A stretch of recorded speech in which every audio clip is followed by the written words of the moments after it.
လူသားတယောက်ရဲ့ဘဝမှာမရှိမဖြစ်လိုအပ်တဲ့အရာကိုပြောပါဆိုရင်ကျွန်တော်တို့အားလုံးအချစ်နဲ့အနာဂတ်ကိုမေ့ထားလို့မရပါဘူးအချစ်ဆိုတာလက်ရှိရှင်သန်နေတဲ့အခိုက်အတန့်ကိုလှပစေတဲ့အင်အားစုဖြစ်ပြီးအနာဂတ်ဆိုတာကတော့ကျွန်တော်တို့ဆက်လျှောက်ရမယ့်လမ်းကြောင်းဖြစ်ပါတယ်ဒါပေမဲ့မေးစရာရှိတာကအတင်းတစ်ခုကအမြဲတမ်းရောထပ်တူကြနိုင်မှာမလားအချစ်ရှိရင်အနာဂတ်ကတာယာမှာလားဒါမှမဟုတ်အနာဂတ်အတွက်အချစ်ကိုစတေးရမှာလားဒီနေ့မှာတော့ကျွန်တော်တို့ရဲ့ဘဝအခီးလမ်းမှာအရေးပါတဲ့အချစ်နဲ့အနာဂတ်ကြားကအဆက်နွယ်မှုတွေကိုအတူတူဆွေးနွေးကြည့်ကြရအောင်ပါအချစ်ဆိုတာစိတ်ဓာတ်ကိုခွန်အားပြည့်စေပါတယ်အနာဂတ်ဆိုတာတစ်ခါတလေမှကြောက်စရာကောင်းပြီးမတိကျမှုတွေနဲ့ပြည့်နှက်နေပါတယ်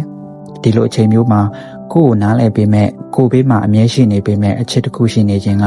ရှေ့ဆက်ဖို့အကောင်းဆုံးတွန်းအားတစ်ခုဖြစ်လာပါတယ်တကယ်အချစ်ဆိုတာအနာဂတ်ကိုအဟံတားဖြစ်စေတာမဟုတ်ပဲပိုကောင်းတဲ့အနာဂတ်ကိုတည်ဆောက်ခြင်းနဲ့စိတ်ပေါ်လာအောင်လှုံ့ဆော်ပေးတဲ့အရာပါချစ်ရသူနဲ့အတူလှပတဲ့ဘဝတစ်ခုပိုင်ဆိုင်ခြင်းနဲ့စိတ်ကပဲကျွန်တော်တို့ကိုခက်ခဲတဲ့အလုပ်တွေလုပ်နိုင်စွမ်းရှိစေတာပညာရေးသင်ယူစေတာနဲ့ကြိုးစားအားထုတ်စေတာဖြစ်ပါတယ်ဒါပေမဲ့လက်တွေ့ဘဝမှာတော့အချစ်တစ်ခုတည်းနဲ့တင်မလုံလောက်တဲ့အခိုက်အတန့်တွေရှိလာတတ်ပါတယ်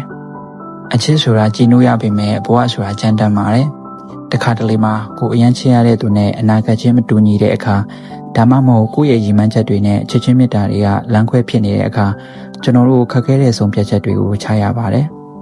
အချစ်နဲ့အနာဂတ်ဘယ်ဟာကိုရွေးမလဲဆိုတဲ့မိကုံကလူတိုင်းအတွက်အဖြစ်မတူနိုင်ပါဘူးတကယ်တော့အနာဂတ်မရှိတဲ့အချစ်ဟာကြာလေနာကျင်ရလေဖြစ်တယ်လို့အချစ်မရှိတဲ့အနာဂတ်ကလည်းခြောက်သွေ့လွန်လာပါတယ်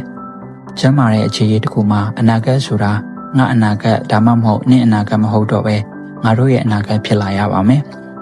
အချစ်နဲ့အနာဂတ်ကိုပေါင်းကူးစေတဲ့တရားကတော့နားလည်မှုနဲ့အပေးယူပါပဲတယောက်ရဲ့အိမ်မက်ကိုတယောက်ကမြေတောင်မြောက်ပေးရင်တယောက်ရဲ့အခက်အခဲကိုတယောက်ကဝိုင်းကူရင်ရှေ့ဆက်ကြတဲ့အခါအချစ်ဟာအနာဂတ်အတွက်ဝင်ထုတ်ဝင်ဖို့မဟုတ်တော့ပဲခိုင်မာတဲ့အုံမြင့်ဖြစ်လာပါတယ်အနာဂတ်မှာဘလို့အခက်အခဲတွေနဲ့ကြုံတွေ့ပါစေလက်တွဲမဖြုတ်ခြင်းဆိုတဲ့ယုံကြည်ချက်ကပဲကျွန်တော်တို့အောင်မြင်မှုတွေစီပို့ဆောင်ပေးတာပါနောက်ဆုံးမှာတော့အချစ်နဲ့အနာဂတ်ဆိုတာဒင်္ဂါးပြတစ်ခုရဲ့ကောင်းတဲ့ပန်းလိုပါပဲ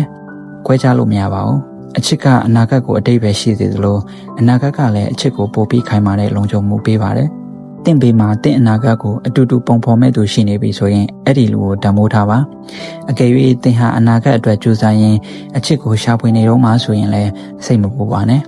မှန်ကန်တဲ့အချိန်မှာမှန်ကန်တဲ့လူတစ်ယောက်ကတင့်ရဲ့လှပတဲ့အနာဂတ်တွေကိုရောက်ရှိလာပါလိမ့်မယ်ဘဝဆိုတာခီးတစ်ခုပါအဲ့ဒီခီးမှာအချစ်ဆိုတဲ့အလင်းရောင်ကိုကင်ဆွဲပြီးအနာဂတ်ဆိုတဲ့ပန်းတိုင်စီကိုယုံကြည်ချက်ရှိရှိရှောက်လန်းနိုင်ကြပါစေလို့ဆုတောင်းပေးလိုက်ပါတယ်